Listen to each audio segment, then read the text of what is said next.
Jadi di sini kita akan disimulasikan tentang bagaimana cara memakai sarung tangan dan melepas sarung tangan, kemudian mengukur tanda-tanda vital, ya. Jadi mengukur tanda-tanda vital itu ada sebetulnya ada 5 tindakan ditambah 1 mengukur suhu. Tadi pernapasan, tekanan darah, kemudian sebetulnya juga mengukur skala nyeri. Tapi kan kalau skala nyeri ada pelajaran tersendiri, sama juga sekarang tanda darah oksitometri, saturasi air oksigen. Jadi ada 5 itu yang akan dilihat. Nah, tujuannya untuk apa pengukuran tanda-tanda vital ini? Yaitu pertama adalah untuk mengetahui data dasar apabila pasien itu baru masuk. Kemudian untuk mengetahui perkembangan pasien, kesehatan pasien apabila pasien sudah dirawat beberapa hari. Kemudian untuk mengetahui apabila ada perubahan mental pasien, ya, tiba-tiba pasien itu tiba-tiba pingsan atau gelisah, ya. Nah, itu bisa diketahui dengan mengukur tanda-tanda vital. Kenapa? Apakah gelisahnya itu karena tensinya yang tinggi atau suhunya yang tinggi, ya, atau ada hal-hal lain yang menunjang. Nah, kemudian tentunya kita sebelum kapan tanda-tanda vital ini dilakukan? Kalau di rumah sakit yang rutin itu ada 2 kali, ya. Tapi tanda-tanda vital ini dilakukan bisa sampai 5 kali. Kapan saja? Pagi jam 5 pagi. Kemudian ekstra itu jam 11 siang. Kemudian yang rutin lagi biasanya sore jam 4 sore. Dan malam. Terus kemudian ekstra lagi jam 19, berarti jam 7 malam. Kemudian jam 24. Jadi itu pengukuran suhu kapan dilakukan, berarti ada 5. Nah, itu nanti dalam pengukuran tanda-tanda vital, bukan suhu. Pengukuran tanda vital itu ada 5. Nah, itu nanti hasilnya itu masuk di dalam grafik. Ya. Jadi di rumah sakit tentunya grafiknya akan berbeda-beda formatnya, tapi semuanya dimasukkan. Kalau suhu adalah warna biru, ya, nadi warna kuning, kemudian tensi itu hitam, pernapasan biasanya mempergunakan warna kuning, biasanya hanya ditulis, tapi sekarang juga ada, tapi warna pink kalau tidak salah, ya. Nah, itu terus dimasukkan dalam grafik. Kalau dulu ada grafik dalam badan grafik, kalau sekarang udah langsung masuk karena memang semua udah pakai IT, jadi langsung ke status pasien yang ada di laptop atau di komputer, ya. Terus tentunya setelah kita tahu tujuannya, terus kapan waktunya, kita akan melakukan tindakan. Tentunya harus selalu mempersiapkan alat-alat, ya. Alat-alat yang diperlukan untuk mengukur tanda-tanda vital yaitu untuk mengukur suhu lebih dahulu. Nah, mengukur suhu itu ada dengan termometer. Termometer ini ada beberapa yang kita pergunakan. Ada termometer air raksa. Nah, termometer air raksa ini juga ada 3 jenis. Ada 3 jenis, yaitu untuk di aksila, di rektal, dan di oral. Jadi ada 3, bentuknya berbeda-beda, ya. Kalau yang di rektal biasanya agak bulat, di oral juga agak bulat, terus yang dimasukkan agak pipih ini, ujungnya. Terus kemudian ini ada digital, termometer digital, ya. Nah, kemudian ini yang sekarang dipergunakan seringnya adalah termometer tembak yang sering dilakukan di mana-mana. Mungkin kalian juga udah hafal, ya, mau masuk mall ditembak, masuk ini tembak, ada tembak untuk ukur suhu. Iya. Itu yang sekarang digunakan. Ya. Terus buku catatan, Oh iya. tentunya harus ada sama ballpoint. Oh, Ya, tuh, sama tuh. ballpoint. Itu Tutunya di untuk kamu ukuran suhu. Kemudian Kasih sana. jangan lupa harus pakai APD, yaitu sarung Tangan. Kasih sana. terus ditambah lagi Itunya tisu. taruh sana. Ya, tisu. Tisu ini dipergunakan untuk mengelap aksila yang akan kita pasang termometer. Kalau mempergunakan termometer air raksa, berarti kita tambahkan ada 3 botol. 1 botol air sabun, kemudian botol desinfektan, dan juga botol air bersih. Jadi Untuk setelah bilas, dipergunakan, berarti ini Bilas. Dicuci. dibersihkan dulu dengan air sabun, kemudian desinfektan, baru di air bersih, baru dikeringkan. Ya. Tetapi kalau pakai digital, ini dibersihkannya hanya mempergunakan swab alkohol. Ya, setelah dipakai. Jadi jangan direndam ya nanti Mati, rusak. rusak. Ya. Terus waktu yang dipergunakan. Jam. Enggak, kita dulu. Oh, Saya iya. nanti agak ada juga. Waktu pada saat termometer air raksa ini kalau di aksila itu antara 5 sampai 7 menit. Kalau di rektal itu 3 sampai 5 menit. Kalau di oral atau di bawah sublingual itu 3 menit. Ya.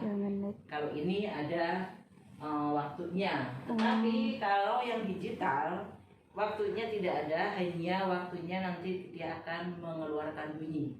Ya, bunyi titik. Titik panjang ya. Iya benar. Oh. Itu pengukuran suhu. Kalau untuk menghitung nadi dan pernapasan, ya alat yang dipergunakan adalah jam yang ada sekernya. Ada nggak itu sekernya? Detik. Ya, Maksudnya detik. tek iya. Tapi pakai jarum, Bu. Iya. Oh benar. Itu yang mbak yang coba. enak. Ada. Kasih Ibu. Iya itu detik itu. Ya. Nah, ya ini ada detik. Ini second namanya. Oh gitu Ibu. Iya detik. Ya. Ini untuk mengukur nadi dan pernapasan. Iya. Itu yang penting jam tangan, jangan mempergunakan jam dinding ya. Iya. Kadang-kadang kalian mempergunakan jam dinding karena nggak bawa, lupa di ruangan udah lihat nanti dikirain ada cicak. Hitung cicak ada berapa ya. Itu untuk mengukur nadi, menghitung nadi dan pernapasan. Kemudian untuk persiapan alat-alat untuk mengukur tekanan darah, berarti tensimeter, ya. Ini mempergunakan tensimeter, sebetulnya ada dua macam, ada tensimeter anaeroid dan air raksa. Anaeroid ini salah satunya lah ini. Ada juga kalau yang kalian punya itu yang dibawa seperti kompas ya, sama aja kan sebetulnya kompas juga. Iya. Ya itu dia. Terus kemudian stetoskop. Ya, stetoskop. Nah, semua setelah alat berarti alat untuk saturasi oksigen. Nah, sekarang karena apa? Sekarang saturasi oksigen sangat diperlukan. Iya. Apalagi masa Covid ini, ya. Karena ada yang tanpa gejala, tahu-tahu saturasi Oksigennya turun. Hypoksia ya. Namanya apa? Hypoksia. Hipoksia. Ya, terus jangan lupa juga hand sanitizer. Setelah semua alat-alat sudah siap, sebelum kita bawa ke pasien, tentunya alat-alat ini harus dicek lebih dahulu. Iya. Apakah fungsinya masih bagus atau tidak? Kalau memang fungsinya tidak bagus, berarti ganti alat yang lain. Jangan sampai alat sudah dibawa ke pasien, taunya sampai di tempat pasien fungsinya, tensinya, kuncinya udah nggak pakem, ya, karena di sini kan ada balon dan balon ini ada kuncinya, ya. Terus mansetnya bocor misalnya, terus termometernya kok kalau yang digital nggak baterainya nggak ada, gitu ya. stetoskopnya kok nggak peka, diketok-ketok udah dikunci nggak kedengeran, ini juga nggak kedengeran. Tapi dilihat dulu, terus temennya yang suruh dengerin dulu. Siapa tahu telinganya yang nyiapin adalah banyak Bermasalah. kuping ya. Iya. Jadi itu. Nah kalau sudah semua alat-alat sudah siap, kita kalau mau melakukan tindakan tentunya kita harus kontrak ke pasiennya. Jadi jangan kamu tiba-tiba dorong duduk dibawa ke dekat pasien, sementara pasiennya bingung, tidak tahu mau diapakan saya, ya. Iya. Nah, tentunya kita kontrak dengan pasien, selamat pagi, selamat siang, ya sapa ya, sapa, senyum, sopan. Pan. Ya, jangan Bu pagi. Jadi selamat pagi Ibu, bagaimana keadaan Ibu? Apakah semalam Ibu bisa tidur atau tidak? Nah, adalah komunikasi terapeutik. Jangan tiba-tiba Bu namanya siapa Bu? Coba sebutkan nama dan tanggal lahir. Gitu ya. Jadi tetap ada 3S. Sapa, apa senyum dulu? Senyum, sapa, sapa, senyum, sopan. Senyum, Sapa, senyum, sopan. Tambah lagi satu lagi santun. Iya. Kita datang, Ibu, selamat pagi, selamat siang. Apalagi kalau misalnya pasien baru datang karena kita mau mengetahui tanda-tanda data-data dasar, ya. Berarti pasiennya diterima dulu dari poli, kemudian diistirahatkan, tidur, baru oh ya Bu, berarti kan kamu yang menerima. Bu sebentar ya Bu, saya siapkan untuk pengukuran tanda-tanda vital. Tujuannya adalah untuk mengetahui keadaan Ibu saat sekarang baru masuk, ya, sebagai data dasar. Terus oh ya Bu, udah kita pamit sama Ibu, Bu 5 menit, saya mau ambil alat-alat atau menyiapkan alat-alat. Ya, setelah alat-alat siap, baru kita bawa ke ruangan pasien. Ya, jangan sampai kamu mau ini, oh ibunya suruh duduk aja di kursi. Ya, ini yang sering terjadi memang di poli-poli kayak gitu ya. Jadi poli-poli, jadi pasiennya suruh duduk, baru datang suruh duduk langsung ditensi, kadang tensinya tinggi. Maka untuk Tadinya mengukur tinggi. tanda-tanda vital ini sebaiknya ibunya kalau baru datang diistirahatkan dulu 5 atau sampai 10 menit. Ya, istirahatkan dulu, ibunya suruh istirahat. Kalau perlu memang kamu baik hati kasih minum. Kalau nggak baik hati ya udah suruh istirahat aja. Ya, karena susternya kan nggak siap minum. Sudah kita siapkan, berarti tadi sudah sapa, senyum dan sopan ya. Selamat pagi, selamat siang, atau selamat sore, atau assalamualaikum. Ya. Ibu, saya suster siapa? Perkenalkan akan melakukan pengukuran tanda-tanda vital, yaitu suhu, nadi pernapasan dan tekanan darah. Ya, untuk mengetahui keadaan Ibu. Untuk kemudian Ibu sebutkan nama dan tanggal lahir. Identifikasi. Lalu udah kita siapkan alat-alat. Sebelumnya tentunya kita harus Cuci tangan. Ini ada 3S juga. 3S juga. Siap diri. Oh, Ya. siap diri. Kemudian siap pasien, siap alat, baru siap pasien. Siap diri berarti kita akan mempergunakan apa? Kita berarti karena mau mengukur tanda-tanda vital, pasiennya pasien tidak menular, jadi kita hanya mempergunakan sarung tangan. Kalau pasiennya menular dengan cara droplet atau udara, berarti kita harus mempergunakan masker. Ya. Tetapi kalau misalnya cara penularannya dengan aluran-aluran, misalnya dia mengeluarkan buang air besar atau dari buang air kecil atau percikan ludah, berarti kita harus mempergunakan gaun. Ya. Jadi APD itu dipergunakan sesuai dengan kondisi situasi pasien itu sendiri. Nah kalau mau menolong persalinan, tentunya kita lengkap mempergunakannya. Masker, kemudian gaun, sepatu bot, kacamata Google. Karena apa? Dia kan akan pas ini nanti air ketubannya muncrat atau enggak darahnya berceceran, berarti kita kaki sudah kita alasin. Ya, jadi APD itu dipergunakan tergantung dari situasi. Tidak semua kamu mau mengukur tanda-tanda vital ya pakai gaun, pakai sepatu bot, pakai goggle, pakai topi, ya pakai masker, bingung. Sekarang ini seperti ini. Oh, saya COVID kalau Kalau sekarang saya memang udah dilakukan tahu. seperti itu. Iya. Nanti orang pun juga pada takut, ya. Iya. Wah, jangan-jangan saya COVID, sementara kan saya sebetulnya nggak COVID gitu. Iya. Ya. Kalau sekarang ya itu dipergunakan memang kayak gitu. Ya, tapi kalau misalnya dalam perawatan yang biasa, tentunya kita pakai APD itu sesuai dengan kondisi pasien dan bagaimana cara penularan. Kecuali kalau misalnya pasiennya dengan leukemi. Kalau leukemi pasiennya itu daya tahan tubuhnya rendah. Berarti walaupun kitanya sehat, tetap kita jangan sampai menularkan kepada pasien. Iya. Jadi tetap kita mempergunakan masker, hanskun tetap ya, gaun kalau perlu juga kita pergunakan. Jadi jangan sampai baju yang dari luar itu dipergunakan masuk ke dalam pasien-pasien yang dengan leukemia, apalagi dalam keadaan kritis. Ya. Nah, kemudian setelah kita alat-alat sudah ini, kita siap diri lebih dahulu. Berarti kita siap diri, kita cuci tangan jangan lupa. Ya, 3 kali kan? Iya. Tuh 2, 3, tuh 2, 3.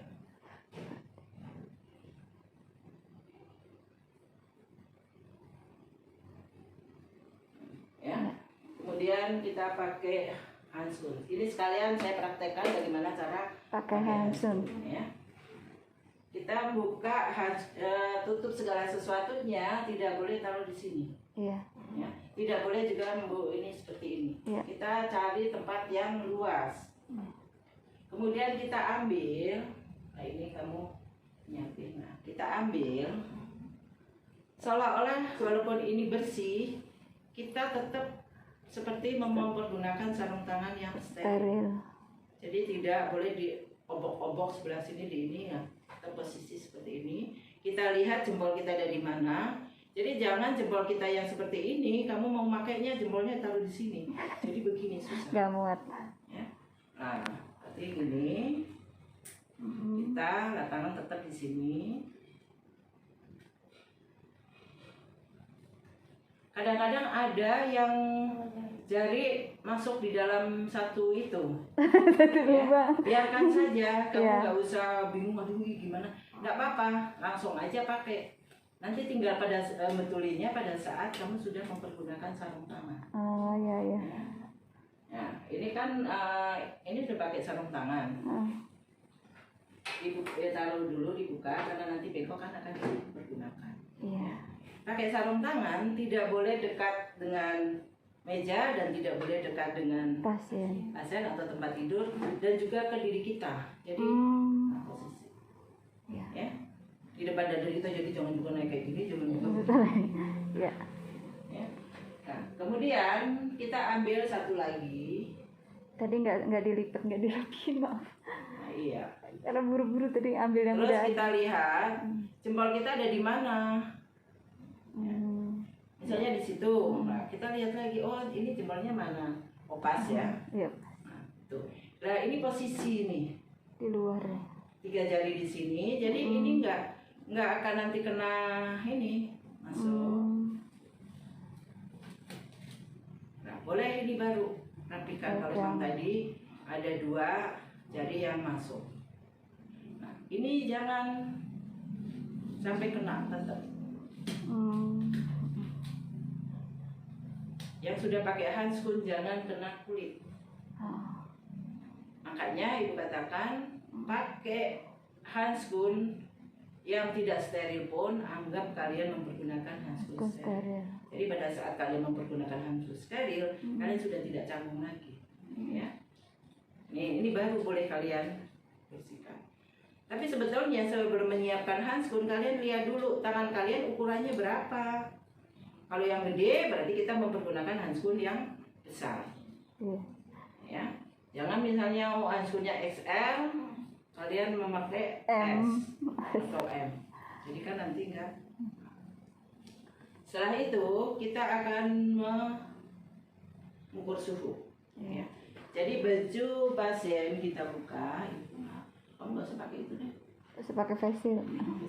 Kan udah pakai masker ini. Ya.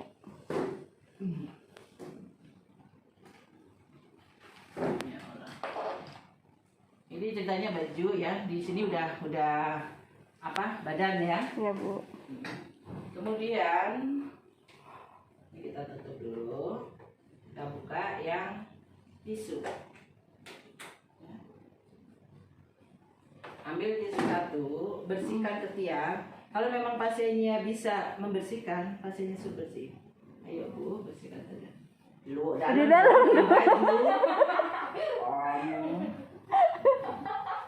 Ya. Udah, Mas, ya, suruh buang. Jangan kamu sini Bu, bau kecut. Iya bener. Jadi langsung aja suruh buang Ke Bengkok. Oh. Iya. Kemudian, nah ini di on.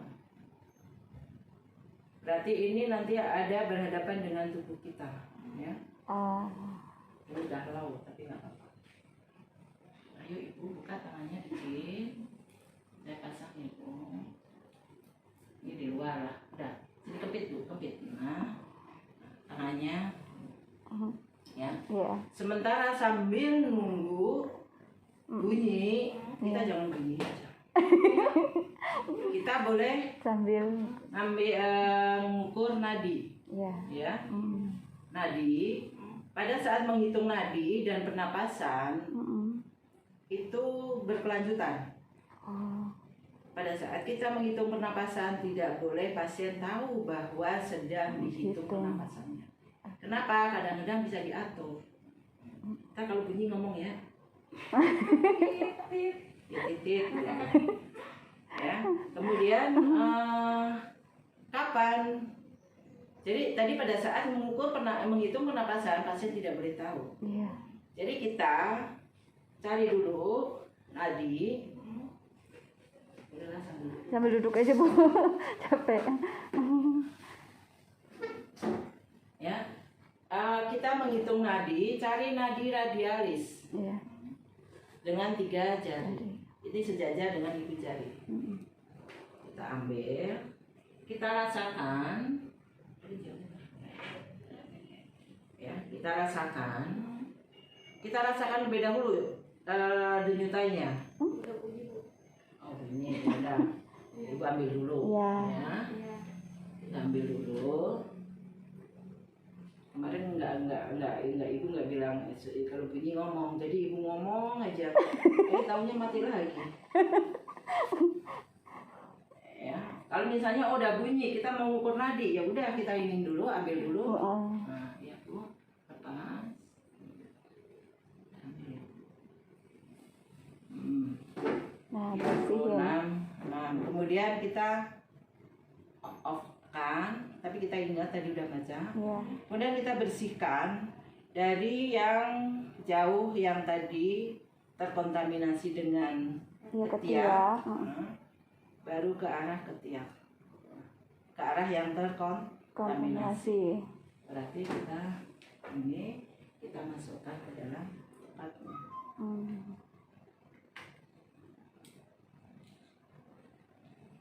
Ya. Kemudian kita meneruskan hitung nadi nanti di pernapasan. Jadi kita cari arteri radialis dengan 3 jari sejajar dengan ibu jari pasien. Ya. Kita rasakan dulu denyutannya.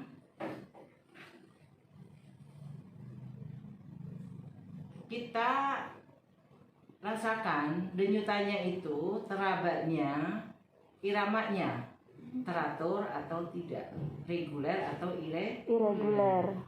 Ya. Kemudian kedalamannya, dangkal atau dalam. Kalau dalam berarti ininya sampai ditekan sekali. Ya. Kalau dangkal kayak gini aja udah terasa. Ya. Kedalamannya, kemudian isinya penuh atau tidak. Kadang-kadang ada isinya yang kecil banget, kayaknya apa? Iya, kayak samar-samar kayak gitu, tapi ada yang penuh. Gitu ya. Nah, itu. Jadi irama kedalamannya dan dangkal kayak isinya, ya. setelah yakin, kita sudah yakin, oh iya iramanya teratur, kita ukur, sebetulnya boleh 30 detik, tapi kalau kalian pemula berarti harus 1 menit. Ya. Jadi ukur 1 menit. Setelah 1 menit, nadi terukur, tangan tetap dalam posisi di nadi radialis. Ya. Baru kita beralih, tapi pada saat ngitung nadi kalian juga harus ngelihat ke pasiennya, jangan lihat ini. Jangan ini. Iya, nggak apa-apa Bu. Jadi mengukur nadi, kita sambil ngelihat ke pasiennya. Nah, sambil jangan kesini melulu ya pelototin. Ya, jadi ada lirikan mungkin ke mata, ke daerah kepala, kemudian ke daerah dada, ke perut, tapi jangan langsung ke daerah alat vital. Oh iya. Ya, nanti pelototin. Nah, kalau laki-laki Nanti salah pengertian. ya.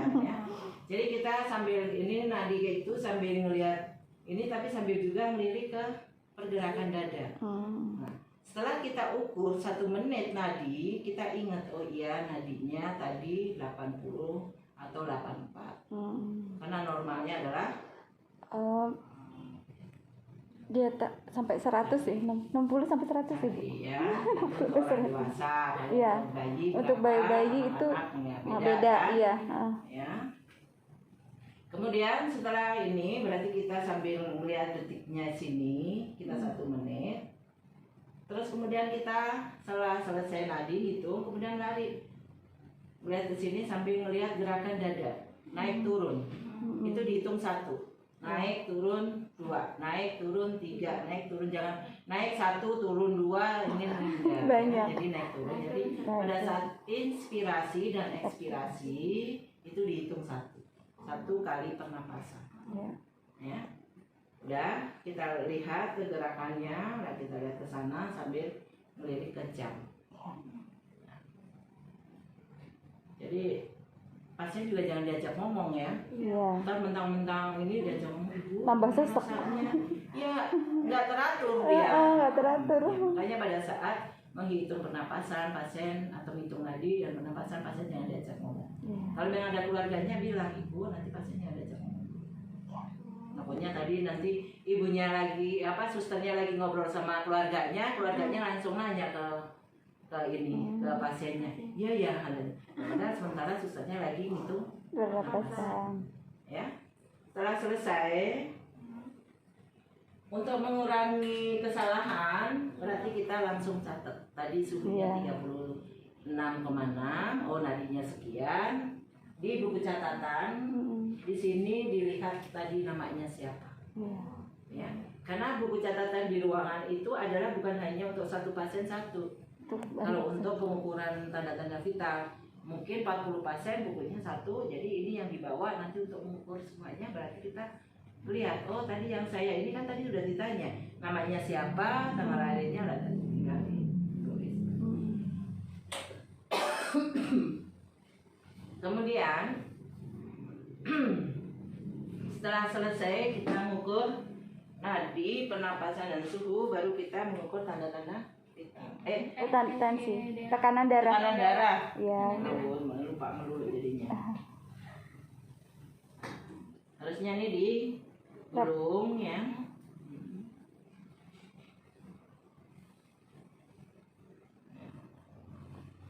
Kemudian kita pasang manset. Itu kita cari dulu nadi brachialis. Kamu biasa aja jangan dibilang. Kita raba nadi brachialis ya. Oh, nggak ada. Waduh, bahaya kalau nggak ada. Di sini. Kemudian kita pasang manset 2 jari di atas nadi brachialis ya. Jangan 3 jari, makanya apa? 2 jari aja. Kemudian kita pasang manset. Nah ini kan ada tanda, berarti ini adalah sejajar dengan itu tadi nadi. Ya. Kita pasang.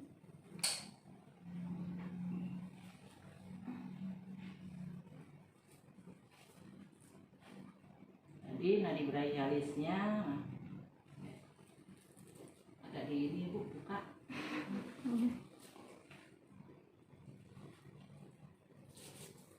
Tidak boleh memasang, tidak boleh terlalu kencang dan tidak boleh terlalu longgar. longgar.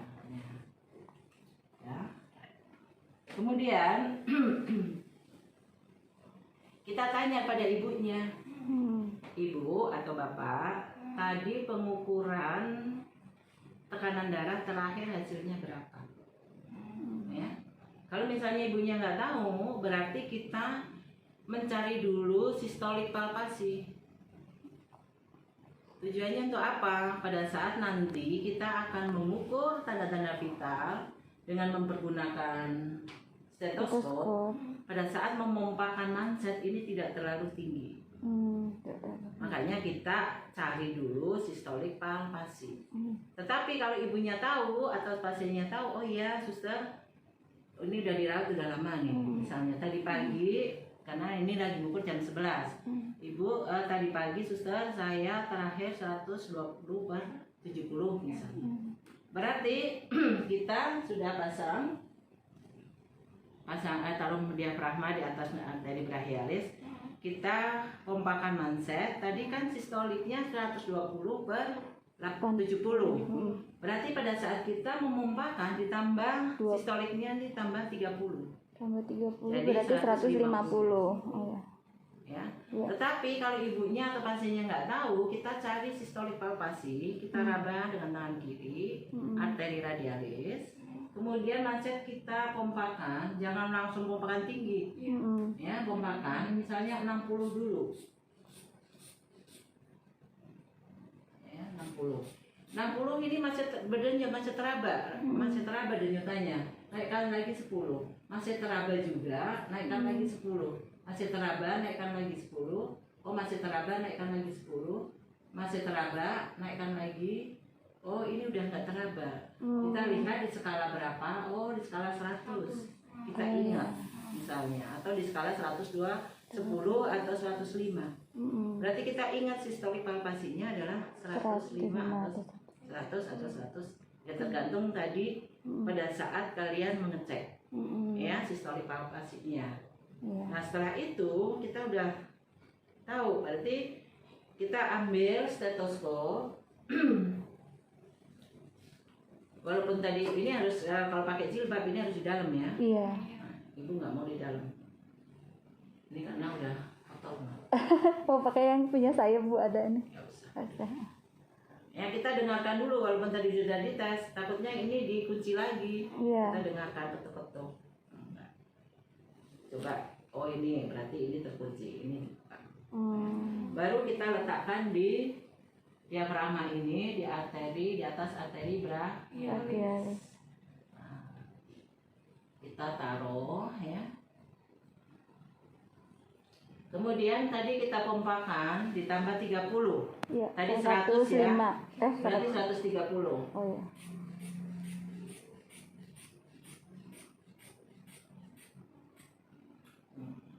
Kemudian kita turunkan pelan-pelan.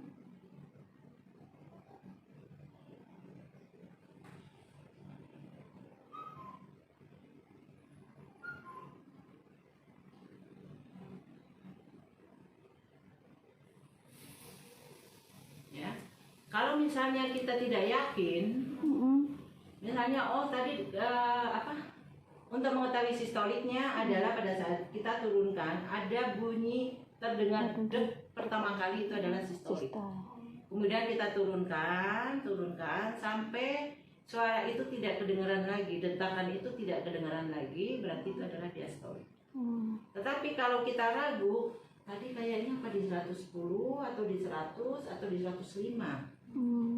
Kita turunkan dulu sampai 0, baru kita pompakan lagi mansetnya, baru kita. Jangan ragu-ragu ini tadi di 10 atau 100 atau 110 masih di angka 90 naikin lagi, itu nggak boleh, itu juga akan mempengaruhi hasil. Ya. Jadi harus di 0 terlebih dahulu, baru kita naikkan kembali. Oh iya, di angka segitu kedengarannya. Ya.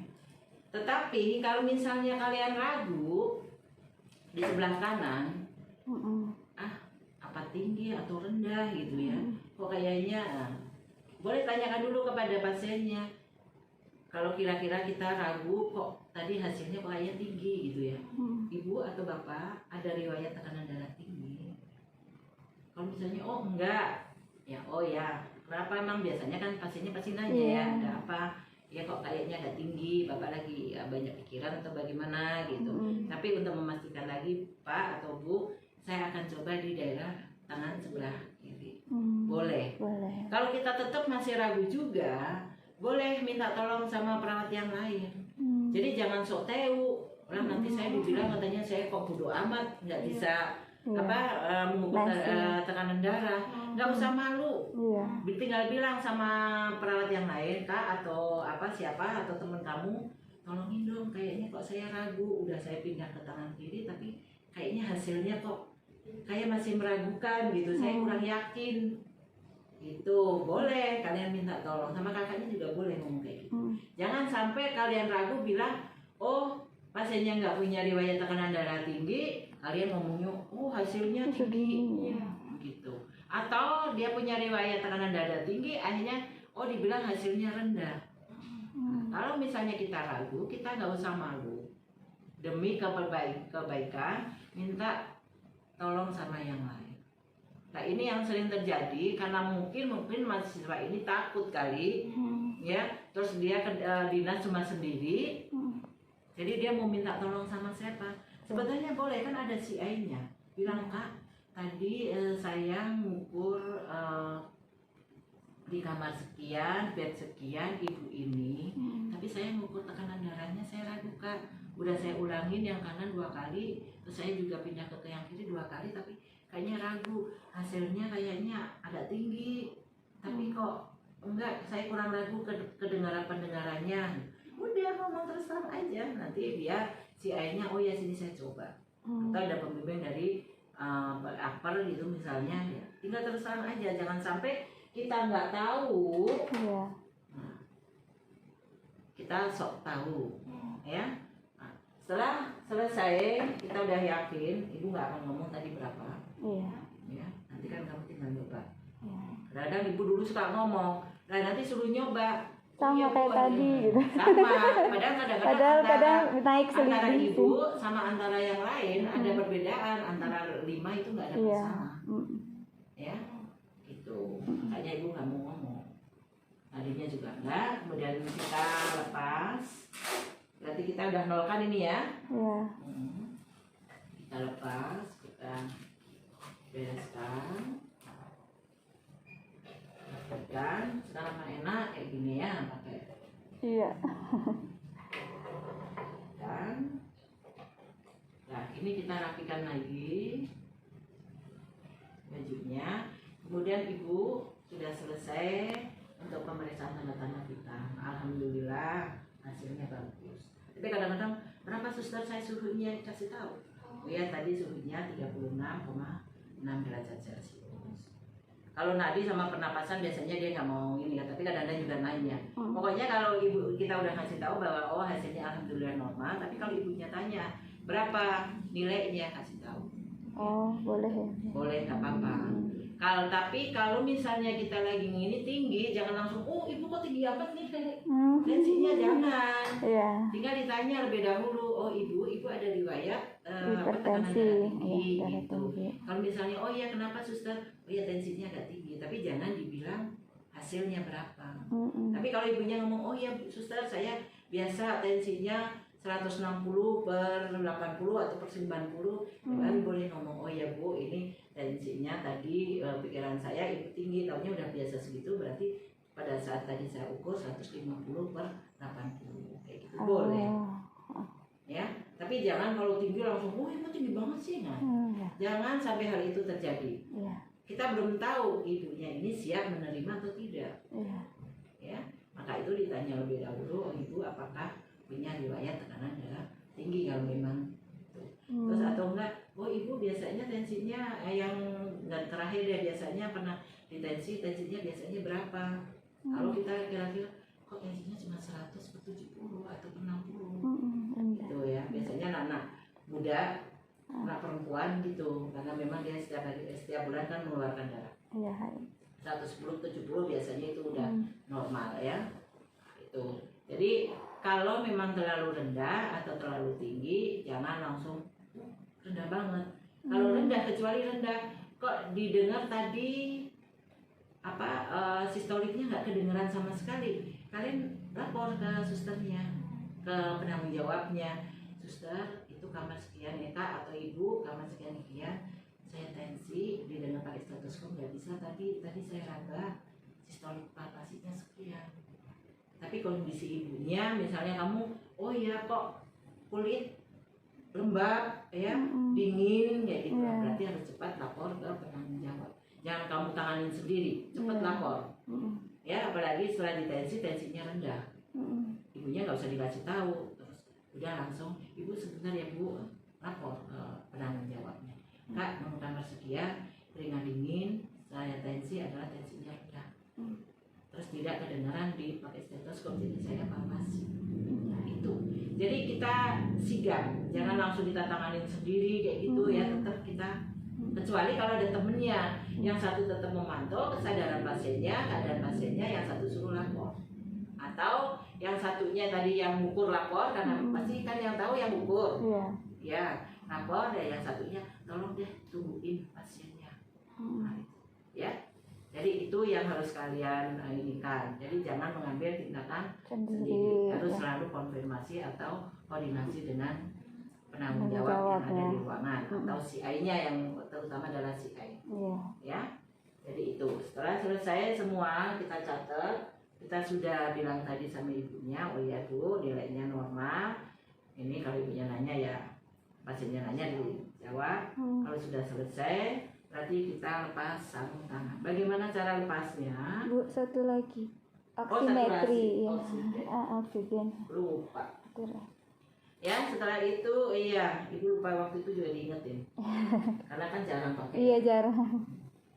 Ya, kita ukur saturasi oksigen. Ini normalnya bagi orang yang orang sehat itu adalah di atas 97. Oh, bukan 95 ya Bu ya? Bukan. Oh, 97 ya. 97 kalau kita ini yang sehat ya. Ada yang mengatakan 98. Ya, kalau udah di bawah udah 95 itu udah kita harus waspada. Oh, ya. Kecuali kalau yang sakit. Iya. Ya, kita on. Ini ada on off. Kemudian nah, kita pasang, boleh di ibu jari, boleh pokoknya di jari-jari boleh lah. Iya. Mana aja.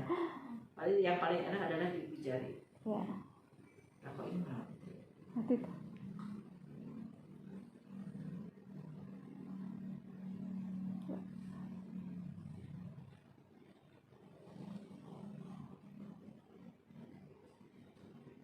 nanti akan muncul angkanya.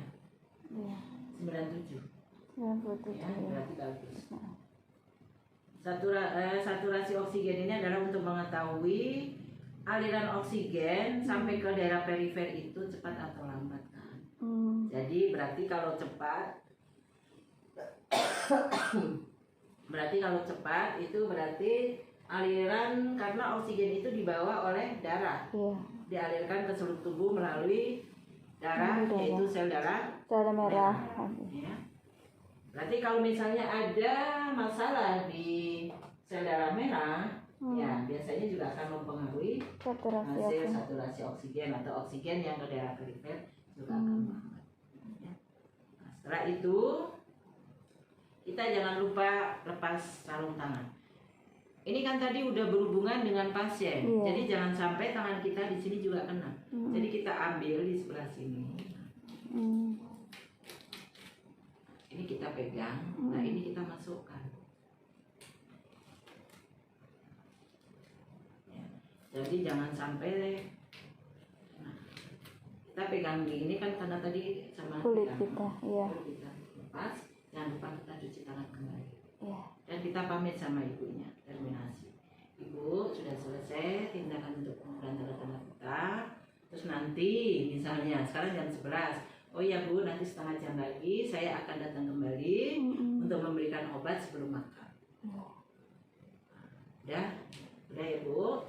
Ibu selamat istirahat dan hasilnya juga ada bagus. Nanti setengah jam lagi saya akan kembali untuk memberikan obat. Ibu kan ada obat sebelum makan. Kita bawa alat-alat Ini tadi udah cuci tangan kan? Iya. Itu di videoin ibu nggak cuci tangan.